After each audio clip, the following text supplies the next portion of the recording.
اعوذ باللہ من الشیطان الرجیم بسم اللہ الرحمن الرحیم السلام علیکم۔ ویلکم بیک ٹو آج کی اچھی بات وردہ مکاوی کے ساتھ۔ امید ہے آپ سب ٹھیک ٹھاک ہوں گے اور میں آج بہت وقت کے بعد حاضر ہوئی ہوں اپنے اگلے ٹاپک کے ساتھ۔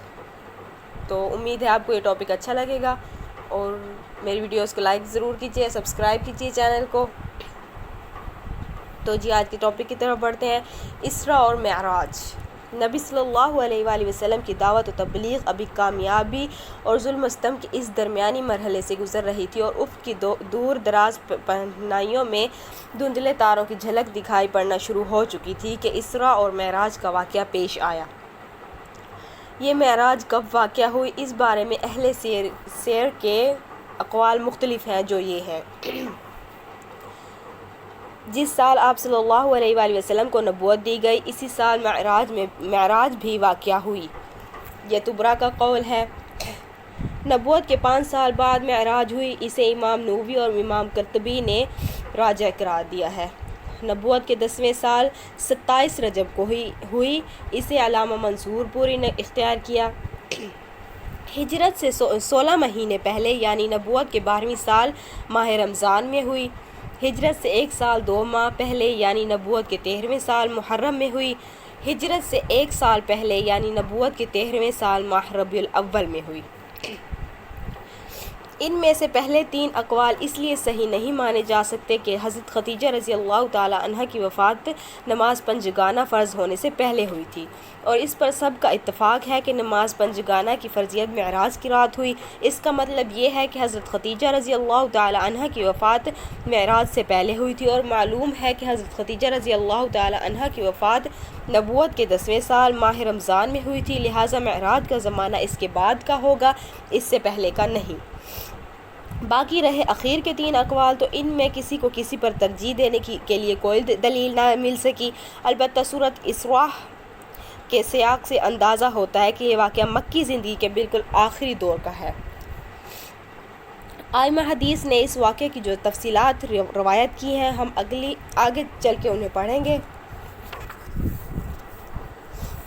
ابن قیم لکھتے ہیں کہ صحیح قول کے مطابق رسول اللہ صلی اللہ علیہ وآلہ وسلم کو آپ صلی اللہ علیہ وآلہ وسلم کے جسم مبارک سمیت براق پر سوار کر کے حضرت جبرائیل علیہ السلام کی معیت میں مسجد حرام سے بیت المقدس تک سیر کرائی گئی۔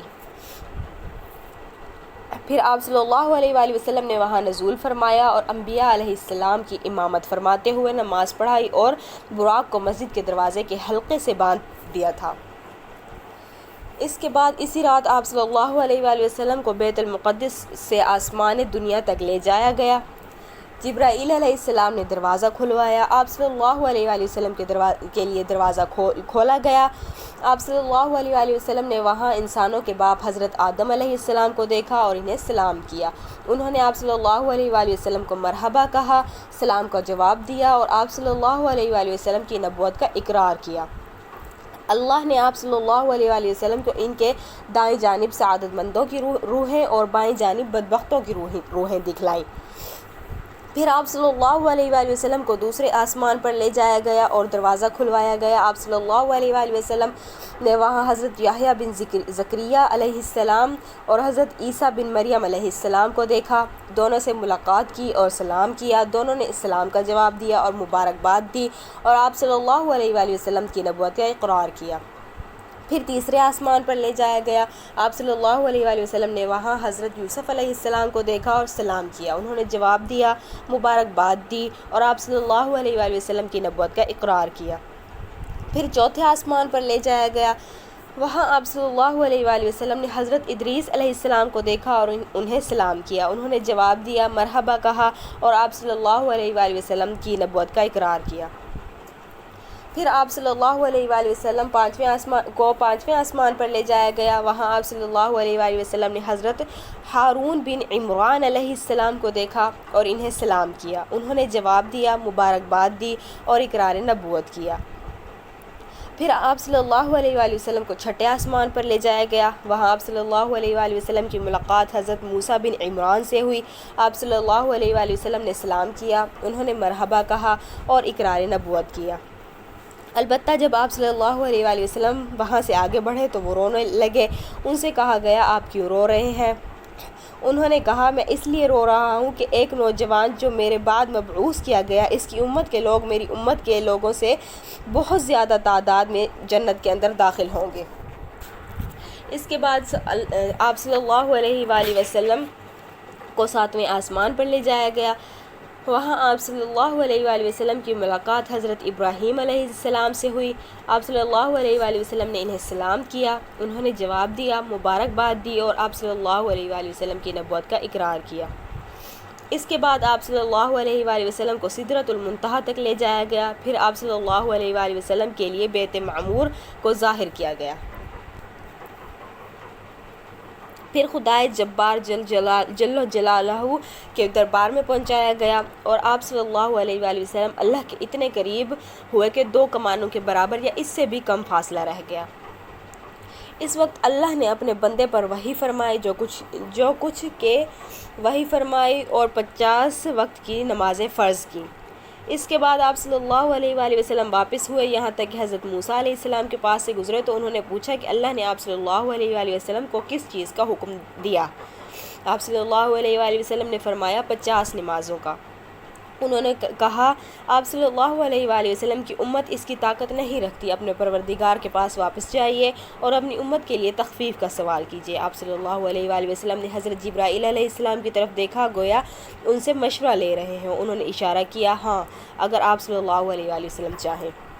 اس کے بعد حضرت جبرائیل علیہ السلام آپ صلی اللہ علیہ وآلہ وسلم کو جبار تبارک تعالیٰ کے حضور لے گئے اور وہ اپنی جگہ تھا۔ بعض طرق میں صحیح بخاری کا لفظ یہی ہے، اس نے 10 نمازیں کم کر دیں اور آپ صلی اللہ علیہ وآلہ وسلم نیچے لائے گئے۔ جب موسیٰ علیہ السلام کے پاس سے گزر ہوا تو انہیں خبر دی، انہوں نے کہا آپ صلی اللہ علیہ وآلہ وسلم اپنے رب کے پاس واپس جائیے اور تخفیف کا سوال کیجیے۔ اس طرح حضرت موسیٰ علیہ السلام اور اللہ عز و جل کے درمیان آپ صلی اللہ علیہ وآلہ وسلم کی آمد و رفت برابر جاری رہی، یہاں تک کہ اللہ عز و جل نے صرف 5 نمازیں باقی رکھی۔